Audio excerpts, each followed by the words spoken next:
அதனால் உங்கள் எல்லாரையும் சாரி சொல்லிக்கிறேன். தயவு செஞ்சு வேண்டி கேட்டுக்கிறேன், என்னோடய இந்த டெசிஷனை அப்படியே விட்டுருங்க. என்னால் வேலை செய்ய முடியல. நான் என் பர்சனல் லைஃப்பை க்ளீன் பண்ணிவிட்டு எனக்கு என்ன இமேஜ் இருந்ததோ அதை நான் காப்பாற்றிக்கிட்டு நான் கண்டிப்பாக திரும்பி வருவேன். அது கடவுள் கையில் இருக்குது. எவ்வளோ சீக்கிரம் முடியுமோ நான் சீக்கிரமாக முடிச்சிடுறேன்.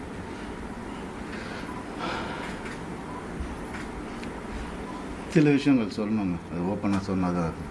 இந்த 3 லெட்டர் நடிகை இருக்காங்க, நான் சொன்னல ஆல்ரெடி நிறைய கேஸு. அவங்க பேரை சொன்னால் அவங்களும் என் பேரை தெரியாமல் என்னை வந்து அட்டாக் பண்ணுறாங்களாம். இட்லி நடிகை அதையும் சொல்லிடுறேன் நான். 3 பேர் ஹீரோஸ் என்கிட்ட, பெரிய ஹீரோஸ், அவங்க ஜென்ரேஷன் ஹீரோஸ் வந்து என் குடும்பத்துக்கு கெடுக்க வந்த இவாவை அசிங்கமான வார்த்தையில் சொன்னாங்க. நாசமாக போயிருக்கும். 3 பேரோட வாழ்க்கையை கெடுக்கிறதுக்கு ரெடியாக இருந்த அந்த ஒரு பொம்பளை என் லைஃப் பற்றி பேசுகிறாங்க. ஆனால் வேறு ஏதாவது பிரச்சனை வந்து அப்படியே நான் ஃபெமினிஸ்ட், நான் இப்படி ஆகிடுவேன். என்ன ட்ராமா இதெல்லாம்? உனக்குலாம் ஏதாவது துப்பு இருக்கா என்னை பற்றி பேசுறதுக்கு?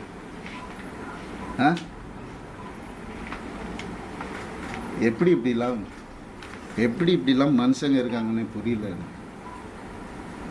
நான் யார், நீ யார்? பர்சனல் லெவலில் டச் பண்ணது. என்னோட நல்லா நடிப்பியா, நடிச்சுக்கோ. ஐயோ காலில் நானே உழுறேன். அவார்டு வாங்குறேன், வாங்கிக்கோ. பர்சனல் லைஃப்பில் மனுஷன் இவன் தப்பான மனுஷன் நீ அதாவது பேசின நீ இன்னொரு தடவை உனக்கு என்ன அறிகதை இருக்குது பேசுறதுக்கு? நீ என்ன பெத்தியா எல்லாரையும் வந்து? இல்லை அடி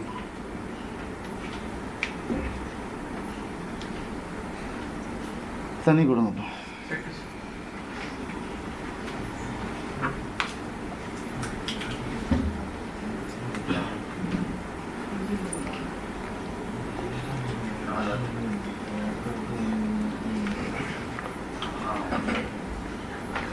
ரத்தம் வந்தி வந்துட்டுருக்கேன். எனக்கு பிளாக் மேஜிக் பண்ணிகிட்ருக்காங்க. எனக்கு நான் இருந்தப்பவும் பண்ணிட்டு இருந்தாங்க. அவன் பேச்சை கேட்கணுன்னு அப்படியே பொட்டி பாம்பு மாதிரி வச்சுருந்தாங்க. எனக்கு தெரியுது, நான் தெரியாமல் இல்லை. அதான் அப்பா அம்மா கொடுத்த அறிவு தெரியுது. ஆனால் அப்பா அம்மா வளர்த்த நேச்சர் என்னை காலி பண்ணிட்டே இருந்துச்சு. இத்தனை வருஷம் முதுகில் குத்துறாங்கன்னு தெரியும், அவங்க எனக்கு தெரியாதுன்னு நினச்சிட்ருக்கேன். எவ்வளோ நாள் நானும் மாறிடுவாங்க, கடவுளை வேண்டிக்கிறேன், இப்படி ஆகிடும். நான் என்ன தான் பண்ணுறேன்? வேலைக்கு போகிறேன், வரேன். ஒரு நிம்மதி இல்லைன்னா என்ன பண்ணுறேன்? ஒரு மரியாதை இல்லைன்னா என்ன பண்ணுறது? வீட்டில் அவ்வளோ தானே கேட்குறேன் நான். பேசிக் தானே கேட்குறேன். இதில் என்ன ஆம்பளை பொம்பளை எனக்கு புரியல. சீக்கிரம் குத்துங்க, வாங்கிக்கிறேன் நான். அப்படி தான் என்ன வேலைக்கு போயிடுறேன் நான். ஏன் இப்போ நான் வெளியே போய்ட்டு யார் கூடயோ போனது தான் உங்களுக்குலாம் தெரியும். அதுக்கு முன்னாடி நான் 2 வருஷம் ஹோட்டலில் அங்கே இங்கே தங்கினதெல்லாம் உங்களுக்கு தெரியாது. இல்லை, யாருக்கும் தெரியாது. ஏன்னா நான் சொல்லலை. 4 வருஷம் இன்னையோட 4 வருஷமாக எனக்கும் அவன் சமூகம். இப்போ நடந்தது தான் அவங்க எல்லாருக்கும் தேவை. அதை தான் அப்படியே ஜோடித்து இப்படி பண்ணி கிளாசிக் வச்சுருப்பாங்க நிறையா. ஏஐயில் க்ரியேட் பண்ணி எவிடன்ஸ் எனக்கு தெரியாது. அது ரியல் எவிடன்ஸே எடுத்துகிட்டு வரலாம். எனக்காக பேசுகிறவங்களும் இருக்காங்க. இதெல்லாம் தப்பு. ஒருத்தரோட வாழ்க்கையில் விளையாடக்கூடாது, ஒருத்தரோட இமேஜில் விளையாடக்கூடாது. என்ன நடந்துச்சு உங்களுக்கு எப்படி தெரியும்? இப்போ இருந்து பாருங்கள் 2 நாள் முடியுமா? இல்லை, இப்போ இருந்தவங்களுக்கு தானே தெரியும். நீங்கள் ஏன் பேசுகிறீங்க? Cyber bullying pricks. உங்களால் எத்தனை பேர் செத்து போயிருக்காங்கன்னு தெரியுமா உங்களுக்கு? எத்தனை பேர் சூசைட் பண்ணியிருக்காங்கன்னு தெரியுமா உங்களுக்கு?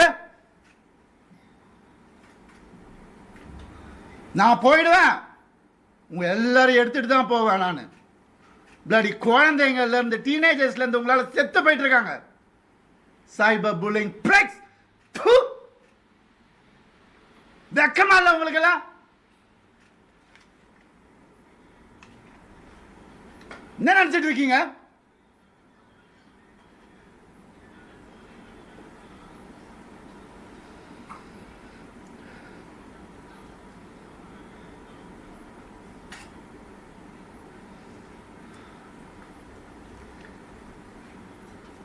இது பண்ணி தான் ஆகணும், வேறு வழி இல்லை. எனக்கு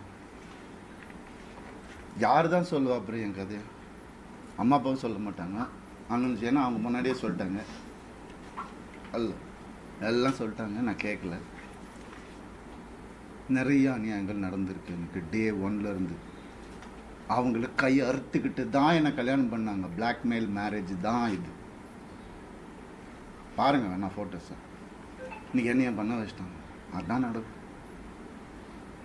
ஒரு டெத் விஷ் வாங்கிட்டு தான் நான் இத்தனை வருஷம் உட்காந்துருந்தேன். வெளியே வந்து இந்த லாஸ்ட்டு 2 வருஷம் தான் ஒரு மனுஷனா காற்று வாங்கிறது கூட நான் என்னால் என்ஜாய் பண்ண முடியுது. ஒரு மனுஷன் என் கூட இருந்த எல்லாருக்கும் தெரியும். இன்னைக்கு யாரெல்லாம் என் கூட இருக்காங்களோ அவங்க எல்லாருக்குமே தெரியும். இப்படி அதுக்குள்ள 2 வருஷம் கல்யாணம், வீட்டை விட்டு பிரித்து கூட்டு வந்துட்டு இங்கே வந்துட்டு வீடு கட்டணும், இது கட்டணும், அது இங்கே வேலைக்கு போவோம், அங்கே வேலை, யார் காசு கொடுத்தாலும் வாங்கிக்கோ, நமக்கு இதுதான் முக்கியம். அது என்ன, அதில் 3 படம் எனக்கு போச்சு, ஃபெயிலியர் ஆயிடுச்சு. ஏதோ பண்ணேன். அவங்க வீட்டோட ப்ரொடக்ஷனு ஒரு படம் முடியறதுக்குள்ளே இன்னொரு படம் டேட். அப்போ நான் வெளியே படம் பண்ண தேவையில்லை, கம்பெனி ஆர்டிஸ்ட் நான். அப்படியே என்ன சீரியல் ஆர்டிஸ்ட் மாதிரி உள்ளே வச்சு என்ன இது பண்ணுவீங்க. அதுலேருந்து நான் வெளியே வரக்கூடாது. நான் படித்த விஸ்காமுக்கும் நான் பார்த்த என்னுடைய ஃபிலிம் ஃபெஸ்டிவல்ஸும் ஒரு 5 ஃபிலிம் ஃபெஸ்டிவல் லைஃப்பில் நான் பார்த்துருக்குறேன். அந்த நாலேஜ் எல்லாம் வச்சு நான் எதுவும் க்ரியேட் பண்ணக்கூடாது. இதுலேயே அடங்கி இப்படியே இருக்கணும். அவங்களுக்கு பிடிக்கிற மாதிரி படங்கள், மாசா கமர்ஷியலாக. உங்களுக்கு தெரியும் என்ன மாதிரி படங்கள் நான் பண்ணியிருக்கேன்னு உங்களுக்கு தெரியும். சாதாரணமாக முடியாது. காசுக்காக பண்ண படங்கள் எதுவுமே இல்லை. இருக்குது, சாப்பிட்ணும்ல, பண்ணியிருக்கேன். இருந்தாலும் என் ஓன் இன்ட்ரெஸ்ட்டில் எவன் ஜாம்பி படம் பண்ணுறான், எவன் ஸ்பேஸ் படம் இந்தியாவில் ஃபஸ்ட் டைம் எவன் பண்ணுறான், எதுக்கு நான் பண்ணணும், ஓடுமா ஓடாதான் தெரியாது. இருந்தாலும் மெனக்கெட்டு என் ஆடியன்ஸுக்கு நான் நல்ல ப்ராடக்ட் கொடுப்பேன். அது ஒன்று தான் எனக்கு தெரியும். அது ஒன்று தான் நான் ஃபோக்கஸ் பண்ணது என் லைஃப்பில். ஏன்னா நீங்கள் போட்ட சாப்பாடு இது, நீங்கள் போட்ட பிச்சை எனக்கு.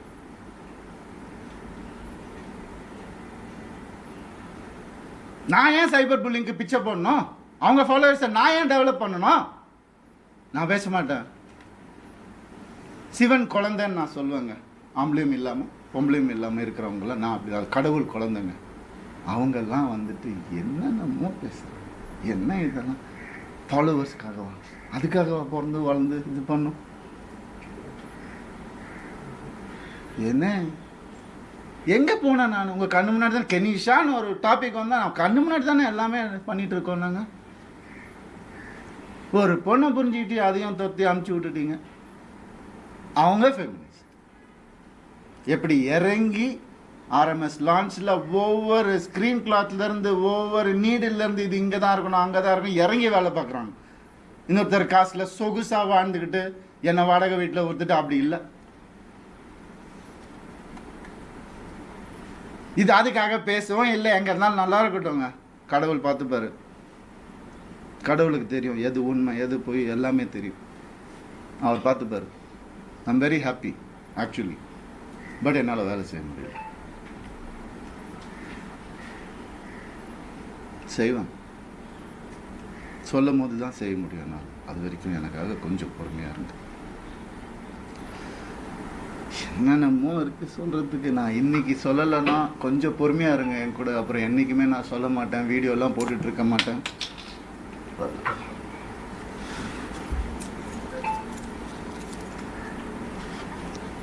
ஒரே ஒரு செகண்ட்.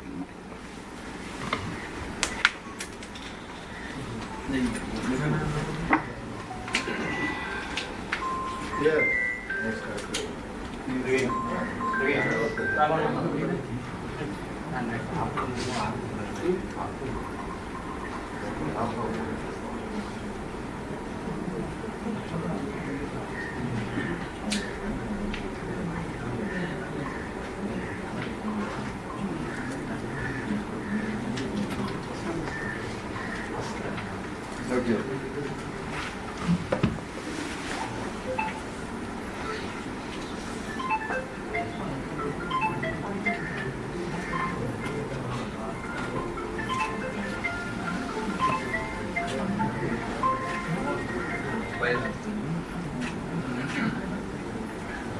ஆம்பளை கூட எப்படி இருக்கா, நான் அவங்கக்கிட்ட போய் கற்றுக்க சொல்லணும்.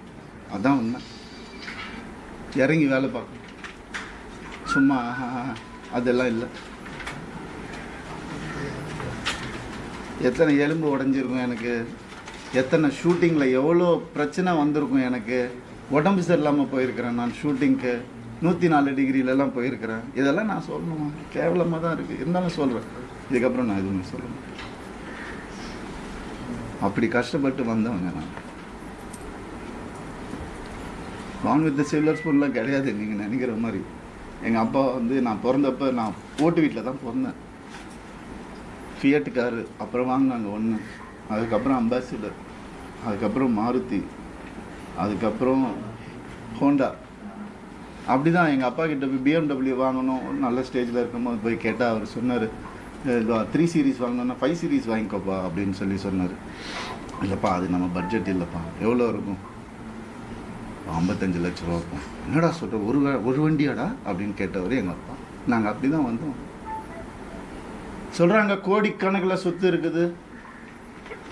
மாதம் 25,000 ரூபா மெடிசன் செலவுக்கு அவங்க குடும்பத்துக்கு நான் அனுப்பிச்சிட்டு இருந்தேன். எல்லாத்துக்கும் இருக்குது, ரெசிப்ட் இருக்குது, எல்லாமே இருக்குது. நான் அனுப்பிச்சிட்டு இருந்தேன். என்ன கேள்வி கேட்குறாங்க வந்து உட்கார வச்சு. இந்த நிலைமைக்கு தள்ளிட்டாங்க. ஏன்? நான் வாய் முட்டை இருந்ததுனால. எதுக்கு நான் இருக்கணும்? எதுக்கு இருக்கணும்? தேவையில்லை, எனக்கு தேவையில்லைங்க. நான் ஏன் சும்மா இருக்கணும்? ஒரு ஃபேக் இமேஜை நினச்சி நான் சும்மா இருக்கணுமா? இமேஜே நான் என்றைக்குமே பார்த்தேன்னா ஒரு ஹீரோக்கு கூட போட்டி இல்லைங்க. எல்லாரையும் சொல்லுங்க, இவர் அவர், அவர் இவர், இவர் அவர். நான் அதை தனியாக பண்ணிட்டு இருக்கார் விடுங்க.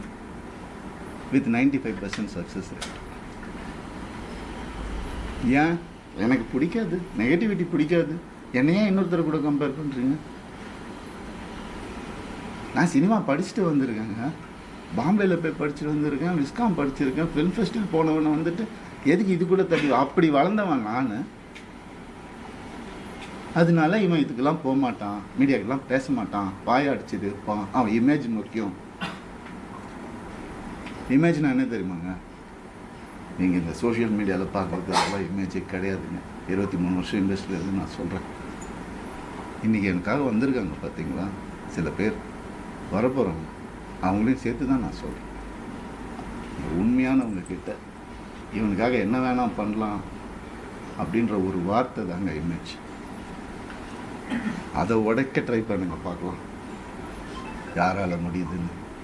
சினிமா பண்ணலன்னா கை கால் இருக்கு, நான் என்ன வேலை வேணால் பண்ணி பொழைச்சுப்பேன்.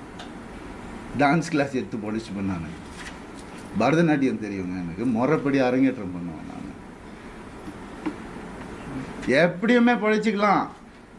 இதுக்கெல்லாம் ஆளாவே ஆளாதீங்க. ஆம்பளைங்களுக்கும் நான் சொல்கிறேன், இந்த மாதிரி லைஃப்பில் என்ன மாதிரி கஷ்டப்படுறவங்களுக்கும் நான் சொல்கிறேன். நான் நிற்பேன் உங்களுக்காக. என்ன அநியாயம் நடந்துட்டுருக்கு இந்த ஜென்ரேஷனில் எனக்கு தெரியும். நான் நிற்பேன். இன்னும் என்ன வேணால் வர சொல்லுங்க. இன்னும் 4 வீடியோ போட்டு நான் வந்துட்டு பலாத்காரம் பண்ண கூட அவங்களுக்கு சொல்லிக்க சொல்லுங்கள். என்ன வேணால் பண்ண சொல்லுங்கள். இது சுத்தமாக இருந்தப்போ அவ்வளோதான் நான் நினச்சி வாழ்கிறது என் லைஃப். அப்படி தான் நான் வாழ்வேன் சாவுற வரைக்கும். சீண்ட வேண்டாம். எனக்கு ஒரு சின்ன பிரேக் கொடுங்க, நான் வந்துடுறேன். கொஞ்சம் வெயிட் பண்ணுங்க ப்ளீஸ். தேங்க்யூ. பசங்களை பார்க்கவே வர்றதெல்லாம் சொல்லியிருக்காரு. உண்மையா? பொய் இல்லை. அது யாராலையுமே வந்துட்டு பண்ண முடியாது. ஜெயம் ரவி அவங்களுக்கான திருமணமே வந்து பிளாக்மெயில் பண்ணி தான் கல்யாணம் பண்ணாங்கன்னு ஒரு மிகப்பெரிய ஒரு குற்றச்சாட்டை வச்சிருக்காரு. அதே எப்படி பாக்குறீங்க? உங்களுக்கு 2008 வந்துட்டு நீங்க ஒரு விகடன்ல வந்து ஒரு இது வந்திருக்கு, ஒரு இன்டர்வியூ இல்ல, ஒரு பேஜ் ஃபுல்லா வந்துட்டு வந்திருக்கு. கண்டிப்பா நான் வந்துட்டு அது எப்படி தேடி கண்டுபிடிச்சு எடுப்பேன். அதுல யாரு பிளாக்மெயில் பண்ணி யாரு கையை அறுத்துக்கிட்டு கல்யாணம் கேட்டாங்கன்றது வந்துட்டு 2008லயே வந்திருக்கு. அது அவரோட இஷ்டங்க. இத்தனை வருஷமா வந்துட்டு இல்லாத ஒரு முடிவு எடுத்திருக்காங்கன்னா அது வந்துட்டு எங்களுக்கு சம்பந்தப்பட்டது இல்லை. மேம், நான் சம்பாதிக்கிற காசு கூட என்ன செலவழிக்க விடுவது கிடையாது. எனக்குன்னு இருந்த ஒரு அக்கௌண்ட்டையும் அவங்க வந்து அபகரிச்சிட்டாங்க அப்படின்னு உங்க மேலேயும் மகள் மேலேயும் ஒரு குற்றச்சாட்டு வச்சிருக்காங்க. இந்த அவதூறு வந்துட்டு ஏற்கனவே வந்துட்டு கோர்ட்லயே கொடுத்துருக்காங்கங்க. ஒரு கல்யாணம் ஆகி வந்து புருஷன் பொண்டாட்டி ஆனதுக்கு அப்புறம் உன் அக்கௌண்ட் என் அக்கௌண்ட்னு எனக்கு தெரியல. அது இப்ப மாறி இருக்கலாம். ஆனா வந்துட்டு ஒரு குடும்பமா இருக்கும்போது எல்லாமே ஒண்ணுதான். உங்களுடைய மருத்துவ செலவுக்கு கூட மாதம் 25,000 ரூபாய் பணம் கூட அவரு தான் அனுப்பிச்சு விட்டு வந்ததா வந்து அவர் ஒன்று சொல்லியிருக்காரு. மகன்களுடைய 50 லட்சம் இல்ல இது என் மருத்துவத்தை வந்து நான் சொல்றேன். அதாவது அந்த மாதிரி ஒரு நடக்கல, இருந்தாலும் அப்படி பண்ணா ஒரு மாப்பிள்ளையா வந்துட்டு அவர் கடமை அவர் செஞ்சிருக்காருன்னு தான் நினைக்கிறேன். ரெண்டாவது மகள் அவர்களுடைய மருமகன் அவரையும் கூப்பிட்டு வச்சு இவர் வந்து தப்பிச்சு வந்துட்டாரு, இவர் வந்து டைவர்ஸ் வாங்கிட்டாரு அப்படின்ற மாதிரி சொல்லியிருக்காரு. இது எப்படி? இதை பத்தி நான் பேசினேன்னா அவருக்கு ஏற்கனவே கல்யாணம் ஆகி குழந்தையோட இருக்காரு. இன்னொரு பொண்ணு வாழ்க்கையை நான் வந்துட்டு இது பண்றதா இல்லை.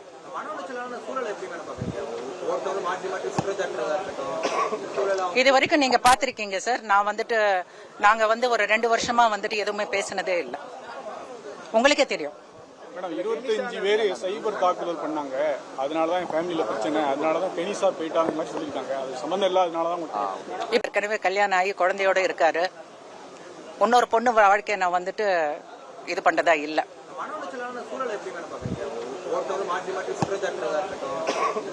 இது வரைக்கும் நீங்க பாத்திருக்கீங்க சார். நான் வந்துட்டு நாங்க வந்து ஒரு 2 வருஷமா வந்துட்டு எதுவுமே பேசினதே இல்லை. உங்களுக்கே தெரியும் மேடம். 25 பேர் சைபர் தாக்குதல் பண்ணாங்க, அதனாலதான் என் ஃபேமிலியில பிரச்சனை, அதனாலதான் டெனிஸா போயிட்டாங்க மாதிரி சொல்லியிருக்காங்க. அது சம்பந்தம் இல்லாதனாலதான் இப்ப அதுக்கு நாங்க வந்துட்டு சைபர் கிரைம்ல வந்துட்டு கொடுக்க போறோம். ஏன்னா அப்படியே இது வந்து பலான ஆளு கொடுக்கலன்னா அது யாரு கொடுத்தாங்கன்றது நாங்க கண்டுபிடிப்போம். 3 எழுத்து நடிகை அப்படின்ற மாதிரி யாராவது சொல்லியிருக்காங்க. இல்ல மகன்களுக்காக தான் நான் உயிரோடயே இருக்கேன், ஆனா அந்த அப்படிப்பட்ட மகன்களே எல்லா பேரண்ட்ஸும் அதுக்காக தான் இருக்காங்க. நானும் என் பிள்ளைங்க பொண்ணுங்களுக்காக தான் நான் இருக்கேன். நான் பெத்த பொண்ணுங்களை நான் பாத்துக்கிறேன், அவங்கவுங்க பெத்த பசங்களை அவங்க பாத்துக்கணும்ன்றது வந்துட்டு பொறுப்பேத்துக்கணும். அவங்களோட வந்துட்டு வாழ்வாதாரத்தை பார்க்கணும்ன்றது. கடைசியா ஜெயம் ரவி அவங்களுடைய பசங்களை எப்ப பார்த்தாரு? இந்த 2 வருஷத்துல வந்து 2 வாட்டி பார்த்திருக்காங்க. நான் உயிருக்கு கூட உத்தரவாதம் கிடையாது. நான் வந்து இல்ல மகன்களுக்கு பலான ஆளு கொடுக்கலன்னா அது யாரு கொடுத்தாங்கன்றது நாங்க கண்டுபிடிப்போம். 3 எழுத்து நடிகை அப்படின்ற மாதிரி யாராவது சொல்லியிருக்காங்க. இல்ல மகன்களுக்காக தான் நான் உயிரோடயே இருக்கேன், ஆனா அந்த அப்படிப்பட்ட மகன்களே எல்லா பேரண்ட்ஸும் அதுக்காக தான் இருக்காங்க. நானும் என் பிள்ளைங்க பொண்ணுங்களுக்காக தான் நான் இருக்கேன். நான் பெத்த பொண்ணுங்களை நான் பாத்துக்கிறேன், அவங்கவுங்க பெத்த பசங்களை அவங்க பாத்துக்கணும்ன்றது வந்துட்டு இல்ல. இனிமேல வந்துட்டு ஃபியூச்சர்ல கூட பேச மாட்டோம். தொடர்ந்து ஆர்த்தி அவங்களுக்காக வந்து குரல் கொடுத்து நிறைய நடிகைகள் பேசினாங்க. அதுல குறிப்பா வந்து 3 எழுத்து இட்லி பேர் கொண்ட நடிகைன்னு சொல்லியிருந்தாங்க. குஷ்பு மேமும் அதுக்கு வந்து அவங்களுடைய விளக்கம் கொடுத்திருந்தாங்க. அதை பத்தி தமிழ்நாட்டில் வந்து ஒரு பொண்ணுக்கு அநியாயம் நடக்குதுன்னா எல்லா பெண்களும் வந்துட்டு சப்போர்ட் பண்ணுவாங்க. இதுதான் நம்ம தமிழ்நாடு. அப்படி இருக்கும்போது பர்டிகுலர் 2-3 பேர் வந்துட்டு சப்போர்ட் பண்றாங்கன்றது வந்துட்டு அதை நான் ஒத்துக்க மாட்டேன். அவங்க நீங்க அக்கௌண்ட்ல போய் பாத்தீங்கன்னா மில்லியன்ஸ் ஆஃப் பீப்புள் இருக்காங்க, அத்தனை பேரும் அவங்களுக்கு சப்போர்ட் பண்றாங்க. இதை நான் ஏன் இதுக்கு மேல பேச மாட்டேன்னா, தயவு செய்து இது வந்து கண்டெம்ட் ஆஃப் த கோர்ட். எங்களுக்கு வந்து சட்டத்து மேல நம்பிக்கை இருக்கு. கண்டிப்பா சட்டம் தன் கடமை செய்யும். நாங்க வந்துட்டு உங்களுக்கு